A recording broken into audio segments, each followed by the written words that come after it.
அண்மை செய்தி. சர்வதேச T20 போட்டிகளில் இருந்து ஆல்ரவுண்டர் ரவீந்திர ஜடேஜா ஓய்வு பெறுவதாக அறிவித்திருக்கிறார். கோலி, ரோஹித் சர்மா ஓய்வை அறிவித்த நிலையில் தற்போது ஜடேஜாவும் ஓய்வு பெறுவதாக அறிவிப்பிட்டிருக்கிறார். விவரங்களை செய்தியாளர் பாலாஜியிடம் கேட்டு பெறலாம். பாலாஜி வணக்கம். மேலும் விவரங்கள் என்னென்ன? வணக்கம். மேற்கிந்திய தீவுகளில் நடைபெற்ற T20 உலகக்கோப்பை தொடர்கள் தென்னாப்பிரிக்காவை இறுதிப் போட்டியில் வீழ்த்தி 17 ஆண்டுகளுக்கு பிறகு இந்தியா நேற்று இரவு சாம்பியன் ஆனது.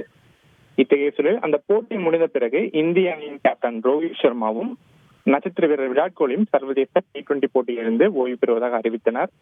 இவர்களை தொடர்ந்து தற்போது இந்திய அணியின் நட்சத்திர ஆல்ரவுண்டரான ரவீந்திர ஜடேஜாவும் சர்வதேச T20 போட்டிகளில் இருந்து ஓய்வு பெறுகிறேன் என்ற அறிவிப்பை தற்போது வெளியிட்டுள்ளார். கோலி, ரோஹித் வரிசையில் ஜடேஜாவும் தற்போது இணைந்து சர்வதேச T20 போட்டிகளில் இருந்து ஓய்வு முடிவு அறிவித்துள்ளார்.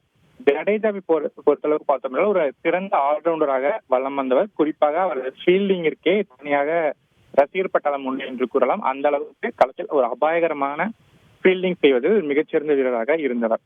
அவர் 74 T20 போட்டிகளில் இந்திய அணிக்காக விளையாடியுள்ளார். சர்வதேச அளவில் இந்திய அணிக்காக 74 T20 போட்டிகள் விளையாடி 515 ரன்கள் அடித்துள்ளார். இது மட்டுமின்றி 54 விக்கெட்டுகளையும் வீழ்த்தியுள்ளார்.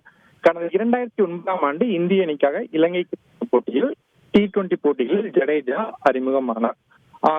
தனது ஓய்வு குறித்த அறிவிப்பு செய்திகள் என்ன ஜடேஜா தெரிவித்திருக்கிறார் என்றால், தனக்கு T20 உலகக்கோப்பை வெல்ல வேண்டும் என்ற கனவு நீண்ட நாட்களாக இருந்ததாகவும் அது தற்போது நிறைவேறி விட்டதாகவும் இத்தகைய சூழலில் தானும் ஓய்வை அறிவிக்கிறேன் என்ற அறிவிப்பை தனது இன்ஸ்டாகிராம் பதிவில் ஜடேஜா குறிப்பிட்டுள்ளார். அது மட்டுமின்றி இந்திய கிரிக்கெட் அணிக்கும் ரசிகர்களுக்கும் சக வீரர்களுக்கும் அவர் நன்றி தெரிவித்து தனது ஓய்வு அறிவிப்பை வெளியிட்டுள்ளார்.